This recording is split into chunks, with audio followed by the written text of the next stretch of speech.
Hello बच्चों, आज मैं आपको क्लास 10 सब्जेक्ट मैथमेटिक्स इसकी वर्कशीट नंबर 40 समझाऊंगी। ठीक है, इसकी डेट है हमारे पास 5 अक्टूबर 2020। आज की वर्कशीट का टॉपिक है हमारा problems based on Heights and distance. Heights and distance में हमने लास्ट वर्कशीट में भी कुछ क्वेश्चंस किए ना। आज उससे रिलेटेड कुछ और क्वेश्चंस करते हैं। ठीक है, ये वर्कशीट में आपको एक एक क्वेश्चन अलग अलग पेजेस पे समझा रही हूँ। ठीक है ना, तो चलिए देखते हैं अपना रिकॉल एंड आंसर।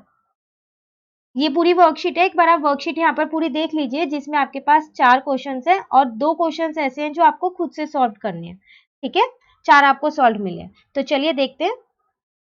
देखो, आपके पास रिकॉल एंड आंसर में फर्स्ट क्वेश्चन है, ये आपके पीछे के कुछ जो हमने टॉपिक सीखे हैं ना उस पे ही बेस्ड है। ठीक है, देखिए, the angle of elevation of the top of the tower from the point on the ground is 30 degree. आपको क्या दे रखा है, एक एंगल ऑफ एलिवेशन दे रखा है, कहाँ से, टॉप ऑफ द टावर और from the point on ground, वहां से। ठीक है, if the height of the tower is doubled, अब आपसे वो कह रहा है अगर इस टावर की हाइट को हम डबल कर दें, then the angle of elevation of its top will be, तो बताओ फिर इसका एंगल ऑफ एलिवेशन क्या होगा, डबल होगा या फिर 45 डिग्री होगा या फिर सेम रहेगा या फिर ट्रिपल हो जाएगा। ठीक है, तो देखिए एक बार हम इसकी पहले फिगर बनाते हैं। जैसे मैंने यहाँ पर ये क्वेश्चन नंबर 1 लिया, इसकी फिगर मैंने यहाँ बना ली, ये मैंने एक टावर बना लिया। ठीक है ना, अब इससे एंगल ऑफ एलिवेशन बनना था ना, तो ये मेरा एंगल ऑफ एलिवेशन यहाँ पर मैंने बना दिया अपना 30 डिग्री। ठीक है, इसको मैं नाम दे देती हूँ यहाँ पर अपना ए, बी और सी। ठीक है, आपको यहाँ पर 30 डिग्री दे रखा है। अब अगर मैं आपसे यहाँ पर ये पूछूं कि मान लेते हैं कि हम इसकी हाइट जो है वो 1 है। ठीक है, 10 30 अगर मैं अपना निकालूं, आपको पता है ना 10 30 कितना होता है, P अपॉन बी होता है। इसका मतलब 1 upon root 3 is equal to P upon B. तो P आपका यहाँ से 1 आ गया और B आपका यहाँ से रूट 3 आ गया। ठीक है ना, तो यहाँ तक तो हमारा आ गया। अब वो आपसे कह रहा है कि आप इस हाइट को डबल कर दो, तो इसका मतलब जो ये टावर है मैं ऊपर तक एक्सटेंड कर दूं इसको। ठीक है, तो मान लो मैंने यहाँ तक कर दिया, तो इसका मतलब अब जो आपका ये एंगल ऑफ एलिवेशन बनेगा ये कितना आएगा, ये आपको निकालना है। तो देखो आपने हाइट डबल की, इसको मैंने डी मान लिया, तो ये पूरा अब आपके पास 2 हो गया। ठीक है, तो कह रहा है क्या आपका एंगल डबल हो जाएगा, तो 30 की जगह 60 हो जाएगा अगर डबल की बात हो रही है तो। इसका मतलब 1060, तो 1060 तो P अपॉन बी होता है नहीं होता, 1060 तो मेरा रूट 3 होता है और यहाँ पर मेरा P तो 2 आ रहा है, 2 अपॉन बी। इसका मतलब यहाँ पर ये डबल नहीं होगा। ठीक है, तो ये ऑप्शन तो गलत है। चलो बी देखते हैं, 1045। ठीक है ना, 1045 मतलब क्या होगा, 1045 तो 1 होता है, इसका मतलब P अपॉन बी, तो B is equal to P होगा। ये दोनों इक्वल होंगे, तो वो भी नहीं हो सकता, ये दोनों इक्वल नहीं हो सकते ना। तो देखो ये भी नहीं है, सेम सेम तो बिल्कुल नहीं हो सकता। जब आपकी हाइट डबल हो गई तो ये थीटा तो चेंज हो गई होगा, तो ये भी ऑप्शन नहीं है। अब आई बात ट्रिपल पे, तो अगर मैं अपना 1030 को ट्रिपल करूं तो वो तो मेरा 1090 हो जाएगा, होगा नहीं होगा। तो 1090 तो मेरे पास नॉट डिफाइन होता है, इन्फिनिटी, पर मेरे पास तो यहाँ पर हाइट है 2, तो ये भी नहीं होगा। इसका मतलब जो आपका ये वाला क्वेश्चन है ना, क्वेश्चन तो आपका ठीक है लेकिन इसके ऑप्शंस आपके पास सारे गलत दे रखे हैं। इसमें जो सही आंसर है वो वाला ऑप्शन दे ही नहीं रखा, इसलिए हम ये वाला क्वेश्चन नहीं करेंगे। ठीक है, चलिए अब हम अपने क्वेश्चन 2 पे आते हैं। 1 आपको समझ में आ गया ना हम क्यों नहीं कर रहे। चलो क्वेश्चन 2 है आपके पास, the angle of elevation of the sun when the length of the shadow of the tree is root 3 times the height of the tree. देखो आपके पास एक हाइट ऑफ द ट्री है और एक शेडो ऑफ द ट्री है, पहले हम उसको ड्रॉ कर लेते हैं। तो मैंने क्या किया, यहाँ पर अपना एक ट्राइंगल के फॉर्म में ड्रॉ किया, ये मेरी शेडो है, ठीक है, और ये मेरा ट्री है। ठीक है ना, इसको मैंने नाम भी दे दिया अपना ए, बी और सी। अब वो आपसे क्या कह रहा है, आपको एंगल ऑफ एलिवेशन ये आपको निकालना है। ठीक है, कब, when the length of the shadow, जो शेडो की लेंथ है वो क्या है, AC क्या है, रूट 3 टाइम्स है हाइट ऑफ द ट्री के। तो हाइट ऑफ द ट्री तो आपकी ए बी है। ठीक है, इसका मतलब ए की इक्वेशन हमको गिवन है। ठीक है ना, अब मैं क्या करती हूँ, यहाँ पर ना मैं अपना कॉट थीटा लगा देती हूँ, तो कॉट थीटा मेरा बी अपॉन पी होता है, तो बी मेरे पास यहाँ पर AC है और पी मेरे पास ए बी है। ठीक है, ये कॉट थीटा मैं ऐसे ही रहने देती हूँ। ठीक है नहीं, ठीक है, AC की जगह क्या मैं रूट 3 AB लिख सकती हूँ, क्योंकि ये तो इक्वल था ना इसके, तो मैंने इसको लिख दिया और इस AB को ऐसे ही रहने दिया। ए बी से ए बी कट गया और कॉट थीटा आपका कितना आ गया, √3 आ गया। ठीक है, अब बताओ आप कॉट थीटा √3 पे कब होता है, वो होता है कॉट 30 पे। कॉट 30 तो √3 होता है, तो मैंने √3 की जगह कॉट 30 लिख दिया। ठीक है ना, इस कॉट से इस कॉट को काट दिया तो थीटा मेरा कितना आ गया, 30 डिग्री। और मुझे थीटा ही तो निकालना था, इसका मतलब मेरा आंसर कितना आएगा, ए आंसर। ठीक है, चलिए क्वेश्चन नंबर 3 इसका जल्दी से देखते हैं। क्वेश्चन 3 है हमारे पास, relation in H P and B at 45 degree is H is equals to √2b is equals to dash P. ठीक है, आपको क्या करना है, इन तीनों के बीच का रिलेशन बनाना है। तो पहले तो मैं यहाँ पर एक राइट एंगल ट्राइंगल बना देती हूँ। ये 90 डिग्री है, ठीक है, मैंने इसको 45 मान लिया। तो ये मेरा h है, ये मेरा p है और ये मेरा b है। ठीक है, अब अगर देखो मैं अपना 1045 लगाऊं तो वो मेरा होता है p अपॉन b, और 1045 मेरे पास 1 होता है, उसकी वैल्यू 1 होती है। इसका मतलब यहाँ तो मेरा b इजिकल टू p है। ठीक है, b आपको कितना दे रखा है, h कह रहा है √2b है, मतलब √2b, तो फिर p कितना होगा, तो ये भी तो √2p होगा। मैं b की जगह p लिख सकती हूँ ना, क्योंकि b इजिकल टू p है, तो ये आपका फिल हो गया √2p। ठीक है ना, तो ये तो थे आपके रिकॉल एंड आंसर। चलिए अब हम अपने क्वेश्चंस देखते हैं जो हमें दिए। क्वेश्चन नंबर 1 हमको यहाँ पर दे रखा है, from the top of a 7 metre high building the angle of elevation of the top of the cable tower is 60 degree and the angle of depression of its foot is 45 degree. Determine the height of the tower. देखो आपको एक building दे रखी है और एक tower दे रखा है। ठीक है, तो हम यहाँ पर जल्दी से यही वाली फिगर ड्रॉ कर लेते हैं। हमको ये खुद से ड्रॉ करनी है सॉल्यूशन में। ठीक है, तो पहले फिगर समझते हैं कैसे ड्रॉ करेंगे। मैंने क्या किया, यहाँ पर एक बिल्डिंग ड्रॉ कर दी। ठीक है, जिसको मैंने नाम भी दे दिया है ए और बी। ये मुझे 7 मीटर दे रखी है हाई। ठीक है, अब यहाँ से वो एक एंगल ऑफ एलिवेशन बना रही है, मतलब नीचे से ऊपर की ओर देख रही है ना, किस पे, टावर पे। तो पहले एक टावर ड्रॉ करते हैं यहाँ पर हम। तो ये मैंने एक टावर ड्रॉ कर दिया। अब यहाँ से मैंने अपना एंगल ऑफ एलिवेशन बना लिया। ठीक है, ये मेरा बेस बन गया। ठीक है ना, यहाँ तक ये एंगल ऑफ एलिवेशन मेरे पास 60 डिग्री है। ठीक है, टावर को मैंने मान लिया अपना ई और यहाँ मान लिया सी। ठीक है, अभी एक एंगल ऑफ डिप्रेशन भी बनना है, तो चलिए फिर एक एंगल ऑफ डिप्रेशन बनाते हैं। वो इसके फुट से बन रहा था टावर के। ठीक है, तो वो 45 डिग्री बन गया। अब देखो ये 45 है, तो फिर ये भी 45 डिग्री होगा। ऑल्टरनेट एंगल्स हैं ये दोनों। ठीक है ना, आपको क्या करना है, आपको इस टावर की जो ये ईसी है, आपको इसकी हाइट निकालनी है। ठीक है, देखो सबसे पहली बात हमने यहाँ लिख दिया, let A B the building of height 7 metre and EC be the height of the tower. ठीक है, तो ईसी है क्या, अगर मैं इसको डी नाम दे दूं तो मुझको ईसी निकालना है, तो वो मेरा है ईडी प्लस डीसी, यही है ना। तो देखो डीसी तो मेरा 7 मीटर ही आएगा, क्योंकि मेरा ए बी 7 मीटर है, ये दोनों तो इक्वल होंगे।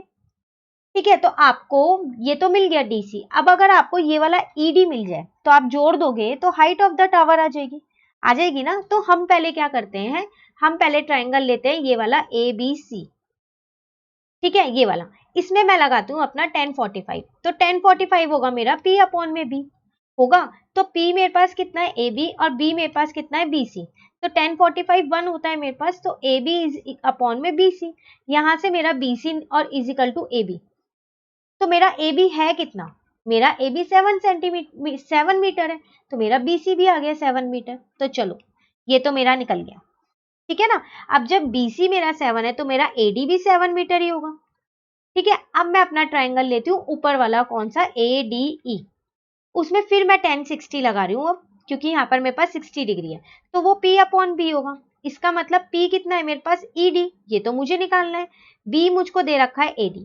ठीक है, 1060 मेरे पास होता है √3। ठीक है ना, ED मुझे नहीं पता, AD मुझे पता है 7। तो चलो मेरी यहाँ से ED भी निकल के आ गई, वो आ गई 7√3। ठीक है, अब मुझको ये फाइंड करना था, तो अब ये कैसे फाइंड करें, EC is equals to ED plus DC। ठीक है नहीं, ठीक है, ED कितनी है 7√3 और DC कितना है, सॉरी, प्लस का 7। यहाँ से आप 7 कॉमन ले लो, √3 प्लस 1 मीटर आपका आंसर, और आपको EC ही निकालनी थी। तो हाइट ऑफ द टावर आपकी कितनी आ गई यहाँ पर, 7 ब्रैकेट में √3 प्लस 1। ठीक है ना, चलिए अब क्वेश्चन नंबर 2 देखते हैं हम अपना। क्वेश्चन नंबर 2 है मेरे पास, a tree break due to storm and the broken part bends so that the top of the tree touches the ground making an angle of 30 degree with it. The distance between the foot of the tree to the point where the top touches the ground is 8 metre, find the height of the tree. देखो question की हिंदी क्या है, आपके पास ना एक tree है, तो सबसे पहले हम क्या करते हैं, एक ट्री बना लेते हैं। यहाँ पर ये आपका एक ट्री है, ठीक है। अब हुआ क्या कि आंधी आने के चक्कर में ना ये ट्री टूट गया है, ये पेड़ टूट चुका है। और ये टूटा कैसे, मान लो इतना पोर्शन टूट गया, जो ये वाला पोर्शन इसका टूटा ना, ये नीचे आ गया है। तो ये नीचे जब आया ना तो ऐसे बैंड हो गया है ग्राउंड पे। तो इसका मतलब जो ये वाला पोर्शन है, ये वाला और जो ये वाला पोर्शन है, ये दोनों सेम पोर्शन है, ठीक है ना। अब हमने क्या किया, इसको नाम दे दिया। अब मुझे ये बताना है हाइट ऑफ द ट्री क्या होगी। तो हाइट ऑफ द ट्री होगी क्या, अगर मैं आपसे, हाँ अभी क्वेश्चन हमने आगे नहीं देखा, हाइट ऑफ द ट्री पूछूं तो क्या होगी। एक तो ए बी मेरे पास ट्री है, ठीक है, और ऊपर वाला जो पोर्शन टूट के नीचे गिरा है एसी, तो वो भी तो ट्री का ही तो पार्ट था वो। तो दोनों जोड़ूंगी मैं, तो मुझे तो हाइट ऑफ द ट्री निकालनी है। इसका मतलब मुझे ए बी प्लस ए सी निकालना है, ठीक है। अब देखो यहाँ पर एक एंगल बनना है 30 डिग्री का, और ये आपको दे रखा है 8 मीटर है। इसका मतलब आपको एक तो ये फाइंड करना है और एक ये फाइंड करना है, ठीक है। सबसे पहले मैंने क्या किया, cos 30 लगाया। cos 30 मैंने लगाया, वो होता है मेरा बेस अपॉन में हाइपोटेन्यूज, ठीक है। cos 30 मेरे पास इसकी वैल्यू क्या होती है, √3 अपॉन में 2। बेस मेरे को पता है 8 है, हाइपोटेन्यूज नहीं पता। यहां से मेरी हाइपोटेन्यूज निकल के आ गई 16√3। चलो एक चीज तो मेरी निकल गई AC, ये। अब मुझे चाहिए अपनी AB, ये चाहिए ना। तो चलो अब मैंने क्या किया, अब मैंने यहाँ पर लगाया आपका 1030। 1030 होता है मेरा परपेंडिकुलर अपॉन में बेस। ये मैं वो यूज कर रही हूँ, पंडित बद्री प्रसाद हर हर बोले, ठीक है ना। तो P अपॉन में B, तो P मेरे पास है AB, ठीक है, B है मेरे पास BC, ठीक है नहीं, ठीक है। 1030 होता है मेरा 1 अपॉन √3। अब मुझे AB तो नहीं पता, लेकिन हाँ BC मुझको पता है, ठीक है। तो यहाँ से मेरी AB निकल के आ गई, वो आ गई मेरी 8 अपॉन में √3, ठीक है। अब मैं क्या करती हूँ, टोटल हाइट निकाल लेती हूँ ट्री की। तो टोटल हाइट कितनी आएगी ट्री की, वो मेरे पास थी AB प्लस AC, यही थी ना, AB प्लस AC। तो AB मुझको पता है 8 अपॉन में √3, और AC भी मुझको पता है 16 अपॉन में √3 आएगा। यहाँ एक सेकेंड, यहाँ इसको हम अपॉन कर देते हैं, गलती से मैंने यहाँ पर मल्टीप्लाई में लिख दिया है, एक मिनट को। तो ये आ गया आपका 16 अपॉन में √3, तो 16 अपॉन में √3, तो ये आपका आ गया 24 अपॉन में √3, ठीक है। अब देखो आपको पता है डिनोमिनेटर में हम कभी भी रूट में नहीं छोड़ते हैं, तो हम इसको क्या कर लेते हैं, रैशनलाइज कर लेते हैं, ठीक है। तो ये आ गया आपका 24√3 अपॉन में 3, √3 इंटू √3 3 हो गया। इसको इससे हमने कट किया, 8 आया। तो आपका आंसर कितना आ गया, 8√3 मीटर। इसका मतलब उस ट्री की हाइट टूटने से पहले टोटल हाइट उसकी 8√3 मीटर थी, ठीक है ना। चलिए अब हम अपना क्वेश्चन नंबर 3 देखते हैं। क्वेश्चन है हमारे पास, the angle of elevation of the top of a building from the foot of the tower is 30। आपको एंगल ऑफ एलिवेशन दे रखा है, top of the building from the foot of the tower, मतलब दो चीजें हैं यहाँ पर, एक बिल्डिंग है और एक टावर है, ठीक है। And the angle of elevation of the top of the tower from the foot of the building, उल्टा भी है, एक बार बिल्डिंग के फुट से है और एक बार टावर की फुट से, दोनों एंगल ऑफ एलिवेशन आपको दे रखे हैं। टावर आपको बता रखा है 50 मीटर हाई है, आपको बिल्डिंग की हाइट निकालनी है। तो चलिए देखिए यहाँ पर मैंने क्या किया, पहले एक टावर बना लिया, ये वाला 50 मीटर। आप फिगर जरूर बनाइएगा और पेंसिल और स्केल से बनाइएगा। ये मैंने एक बिल्डिंग बना ली, इसको नाम दिया मैंने D और C, इसको नाम दिया मैंने A और B, ठीक है। एक आपका बिल्डिंग की फुट से टावर के टॉप पे बन रहा है, तो एक एंगल ऑफ एलिवेशन आपका ये रहा, ठीक है। एक आपका कहाँ पर बन रहा है, इसकी टावर की फुट से बिल्डिंग के टॉप पे बनना है, तो एक एंगल ऑफ एलिवेशन आपका ये रहा, ठीक है ना। तो दो एंगल ऑफ एलिवेशन, एक आपका ये रहा 30 डिग्री और एक आपका यहाँ पर बनना था 60 डिग्री। आपको ये निकालना है AB। सब चीजें यहाँ लिखी है कि CD हमने हाइट ऑफ द टावर मानी, AB हमने हाइट ऑफ द बिल्डिंग मानी, ठीक है। अब हम क्या करते हैं, सबसे पहले जो ये बड़े वाला ट्राइंगल है BCD, ट्राइंगल BCD में हम अपना 1060 लगा देते हैं। तो देखो 1060 मेरे पास होता है परपेंडिकुलर अपॉन में बेस, ठीक है ना। तो परपेंडिकुलर 1060, तो मेरा परपेंडिकुलर होगा CD अपॉन में BC, ठीक है। 1060 √3 होता है, CD मुझे 50 पता है, BC नहीं पता, तो यहाँ से मेरा BC निकल के आ गया 50 अपॉन में √3, ठीक है। अब मैं क्या करती हूँ, अब दोबारा से लगाती हूँ, कौन से ट्रायंगल में, छोटे वाले में, ABC में। फिर से मैंने अपना 1030 लगाया, ठीक है ना। अब आपको BC मिल गई ना, तो क्या होगा, परपेंडिकुलर अपॉन बेस, तो 1030 ये वाला, तो इसमें मेरा परपेंडिकुलर ए बी है, बेस तो मेरा बी सी रहेगा। 1030 होता है मेरे पास 1/√3। ए बी मुझको नहीं पता, बी सी मैंने अभी निकाला है 50/√3। तो अब आप देख लो 2 अपॉन हो गए, तो जो बाद नीचे वाला नंबर होता है वो रेसिप्रोकल हो जाता है, मैंने रेसिप्रोकल कर दिया। ठीक है नहीं ठीक है, तो यहाँ से मेरी ए बी कितनी निकल के आ गई, अगर आप ए बी निकालो तो वो आपकी आ गई 50/3। आपको ए बी तो निकालनी थी ना, इसको आपने √3 को √3 से इंटू किया, 3 आया। ठीक है, 50 इधर चला गया, फिर ये मल्टीप्लाई करता है इधर आके सॉरी डिवाइड का हो गया, तो आपकी height of the building A B कितनी आ गई 50/3 मीटर, और यही चीज आपके पास यहाँ पर लिखी है। ठीक है ना, चलिए क्वेश्चन नंबर 4 देखते हैं हम, ये भी हमारे पास सॉल्व है। क्वेश्चन है the angle of elevation of the top of the tower from its 2 point distant S and T from its foot are complementary. देखो आपको एंगल ऑफ एलिवेशन दे रखे हैं दो, कहां से, from the top of the tower से।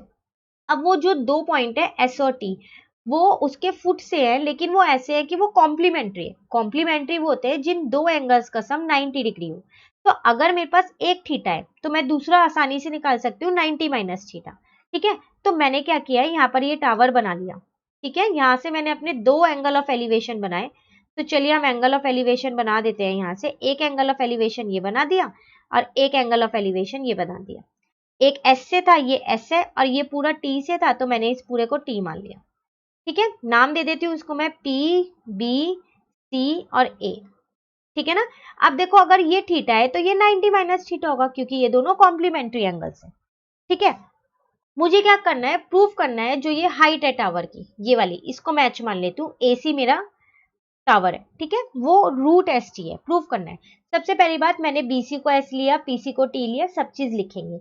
AC को H लिया, एंगल एबीसी थीटा है, एंगल एपीसी 90 माइनस थीटा है। क्यों, क्योंकि ये दोनों कॉम्प्लीमेंट्री थे। ठीक है, अब हमने क्या किया, ट्राइंगल एबीसी में किया, तो हमने टेन थीटा निकाला।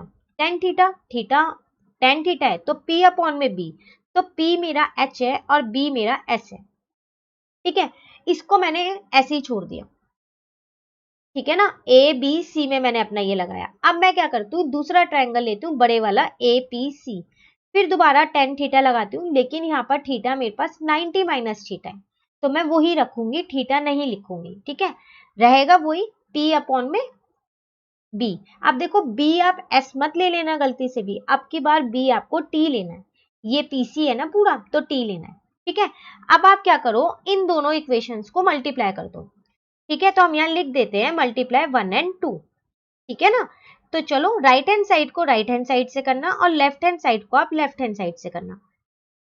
ठीक है, तो ये आ गया एच अपॉन में एस इंटू में एच अपॉन में टी।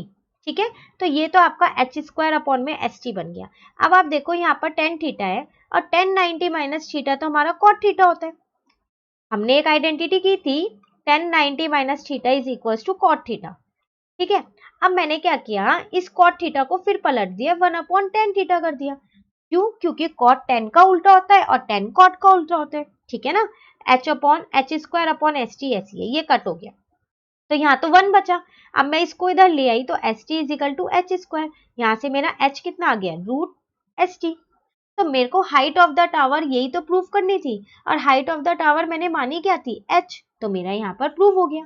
तो ये रहा आपका वही सेम सॉल्यूशन यहाँ है।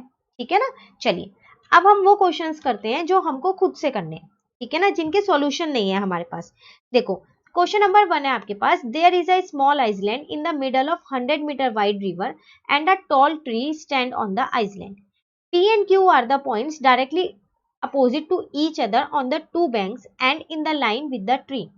If the angle of elevation of the top of the tree from P and Q are 30 and 45 degrees respectively, find the height of the tree. देखो आपसे वो क्या कह रहा है इस क्वेश्चन में, पहले हम हिंदी समझते हैं क्योंकि फिगर हमें खुद से ही बनानी है। यहाँ आपसे वो ये कह रहा है कि आपके पास एक 100 मीटर वाइड रिवर है, तो हम क्या करते हैं, एक रिवर बना लेते हैं यहाँ पर। ठीक है ना, अभी ये 100 मीटर है मेरे पास। ठीक है, अब वो आपसे कह रहा है कि इस पे एक आइसलैंड है, उस पे एक ट्री खड़ा है, तो चलो यहाँ पर हम मान लेते हैं कि हमारा यहाँ पर एक ट्री खड़ा हुआ है। ठीक है ना, अब ये जो ट्री का टॉप है, अब यहाँ पर दो पॉइंट्स और हैं पी एंड क्यू, बिल्कुल अपोजिट हैं एक दूसरे के। ठीक है, लेकिन है ऐसे, जिस लाइन पे ट्री है ना, उसी लाइन पे ये पी और क्यू भी है। ठीक है। और P और Q एंगल कैसे बना रहे हैं, P जो है वो बना रहा है 30 डिग्री और Q जो है वो बना रहा है 45 डिग्री का। तो मैंने क्या किया, यहाँ पर Q ले लिया और यहाँ पर P ले लिया। अब ये एंगल ऑफ एलिवेशन बना रहे हैं टॉप ऑफ द ट्री से, तो चलिए फिर आप एक एंगल ऑफ एलिवेशन ऐसे बना दीजिए, ठीक है, और एक एंगल ऑफ एलिवेशन आप ऐसे बना दीजिए। तो Q आपको 45 दे रखा था, ठीक है ना, और P आपको 30 दे रखा था, तो ये मैंने दोनों लिख लिए, ठीक है। अब आपको क्या करना है, इस हाइट ऑफ द ट्री ये आपको निकालनी है। इसको A मान लेते हैं हम और इसको हम D मान लेते हैं और ये पूरे को हम H मानते हैं, ठीक है। तो चलो हम लेट कर लेते हैं, लेट हाइट ऑफ ट्री हमने क्या माना, H माना, ठीक है। सबसे पहली बात मैं अपने ट्राइंगल की बात करती हूँ। यहाँ पर मेरे को ये दोनों बेस नहीं पता, ये मुझे लेने पड़ेंगे, तो मैंने क्या किया, इसको ना x ले लिया। अब देखो ये पूरा QP आपको 100 दे रखा है, तो अगर मैंने QD x लिया है तो ये कितना होगा, 100 माइनस का x, ठीक है ना। अब बेस मिल गए। अब मैं लगाती हूँ पहले इस वाले ट्राइंगल में ADQ में, ADQ में, ठीक है। मैं अपना 1045 लगाती हूँ, वो मेरा होता है परपेंडिकुलर अपॉन बेस। तो परपेंडिकुलर मतलब h और बेस मतलब x। 1045 1 होता है, h अपॉन x। तो यहाँ से मेरा x किसके इक्वल आ गया, h के इक्वल आ गया, ठीक है। अब मैं क्या करती हूँ, अब कौन से ट्राइंगल की बात करती हूँ, इस वाले की, ठीक है, ADP की। इसमें भी मैं अपना 1030 ही लगा रही हूँ, ठीक है ना। 1030 मतलब P अपॉन में B ना, तो अब P तो मेरा यहाँ पर H है और B मेरा 100 माइनस x है, और 1030 मेरे पास 1 अपॉन रूट 3 होता है, ठीक है। देखो अब मैं क्या इस x की जगह h लिख सकती हूँ, क्योंकि मैंने अभी तो वहां पर निकाला है कि मेरा x जो है वो h के इक्वल है, तो मैंने h की फॉर्म में कर लिया। ऐसा क्यों किया, क्योंकि मुझे h ही निकालना है, ठीक है ना। तो अब क्या करते हैं हम, क्रॉस मल्टीप्लाई, तो 100 minus X is equal to root 3h। h वाले नंबर हम एक साथ रख लेते हैं, रूट 3h प्लस का h। यहां से हमने क्या किया, h को कॉमन ले लिया, तो क्या बना, रूट 3 प्लस 1, ठीक है। तो आपकी h की वैल्यू मैं यहाँ पर सॉल्व कर रही हूँ। अब इसको h की वैल्यू आपकी कितनी आ गई, आपकी 100 अपॉन में रूट 3 प्लस 1। लेकिन आपको पता है कि रूट डिनोमिनेटर में कभी भी नहीं छोड़ते, तो फिर आप क्या करोगे, इसको रैशनलाइज करोगे। तो हमने इसको रैशनलाइज किया, ठीक है। तो h ये तो मेरा बन गया 100 रूट 3 माइनस का 1। अब ये क्या बन गया, a plus B A minus B, identity होती है ये तो मेरे पास होती है ना, वो क्या होती है, ए स्क्वायर माइनस बी स्क्वायर, ठीक है ना। तो ए स्क्वायर मतलब रूट 3 का स्क्वायर तो 3, माइनस बी स्क्वायर मतलब 1 का स्क्वायर 1, ठीक है। तो यहां से मेरा h आ गया अपॉन में 2, ये कट के मेरा 50 हो गया। तो मेरी h की वैल्यू कितनी आ गई, 50 ब्रैकेट में रूट 3 माइनस का 1। तो मैंने height of the tree h ही तो मानी थी, तो मेरी हाइट ऑफ द ट्री कितनी आ गई, 50 ब्रैकेट में रूट 3 माइनस का 1 और आगे हम लगा देंगे मीटर, ठीक है ना। तो यही मुझको निकालनी थी, ठीक है। चलिए क्वेश्चन नंबर 2 और लास्ट क्वेश्चन है हमारी आज की वर्कशीट का। क्वेश्चन है आपके पास यहाँ पर, a vertical tower stand on a horizontal plane and is surmounted by a vertical flag staff of height 5 meter. At the point on the plane, the angle of elevation of the bottom and the top of the flag staff are 45 and 60 degree respectively. Find the height of the flag staff. देखो सबसे पहली बात यहाँ पर एक छोटी सी correction है, flag staff की हाइट आपको यहाँ पहले से ही दे रखी है और आपसे height of the flag staff ही पूछ रहे हैं, पूछ रहे हैं नहीं पूछ रहे हैं। तो देखो ये आपको किसकी हाइट दे रखी है, ये आपको टावर की हाइट दे रखी है, ये वाली, ठीक है। जो ये दे रखी है आपको टावर की हाइट दे रखी है, फ्लैग स्टाफ की नहीं दे रखी, ठीक है। तो आप यहाँ सही कर लीजिएगा। देखो अब हम अपने क्वेश्चन की पहले फिगर बनाते हैं। आपके पास एक टावर है, ये मैंने टावर माना, वो 5 मीटर है, ठीक है ना। इसको मैंने नाम भी दे दिया साथ के साथ ए और इसको दे दिया बी। इसके ऊपर एक फ्लैग है, ठीक है। तो मैं मान लेती हूँ यहाँ पर ऐसे कोई फ्लैग है ये, ठीक है ना। अब आपको इस फ्लैग की, आपको तो पता ही है, हाइट निकालनी है। अभी हमने करेक्शन की है, तो मैंने इसको सी और इस हाइट को अभी वाई मान लिया, ठीक है। अब ये दो एंगल्स कैसे बन रहे हैं, the angle of elevation of the bottom and top of the flag staff. Top से भी एक एंगल बन रहा है और एक बॉटम से बन रहा है, तो चलो दोनों से बना देते हैं। पहले हम यहाँ पर फिर बेस बनाते हैं ना, ठीक है। तो मैंने ये वाला एंगल बनाया टॉप से, ठीक है, सॉरी नीचे से ऊपर की ओर बनाना है, एंगल ऑफ एलिवेशन है, ऐसे बनाना, ठीक है ना। उसी तरीके से एक यहां से बना दिया, ठीक है, टॉप और बॉटम दोनों से बना दिया। तो ये मुझको 45 दे रखा है, ठीक है, और ये पूरा मुझको 60 डिग्री दे रखा है। अब मुझे height of the flag staff निकालनी है, वो तो मैं पहले ही लेट कर चुकी, बस लिखना रह रहा है, let height of the flag staff, वो मैंने क्या माना है, y माना है, ठीक है ना। अब आप देखो, सबसे पहले मैं क्या करती हूँ, कौन से ट्राइंगल की बात करूँ, पहले मैं इसको नाम दे देती हूँ, मैं यहाँ पर O नाम दे देती हूँ, चलो ठीक है। सबसे पहले मैं अपने AOB की बात कर लूँ, जिसमें मेरा ये 45 डिग्री का एंगल बन रहा है, यही बनना है ना, छोटे वाले ट्राइंगल के। तो इसका मतलब मैं क्या लगा रही हूँ यहाँ पर, tan 45, वो वो होता है मेरे पास P अपॉन बी। P कितना है मेरा, AB, और B कितना है मेरा, OA। tan 45 1 होता है, AB कितना है मेरे पास 5, OA, इसका मतलब OAB मेरे पास कितना आ गया, 5 मीटर। तो चलो बेस तो मुझको मिल गया।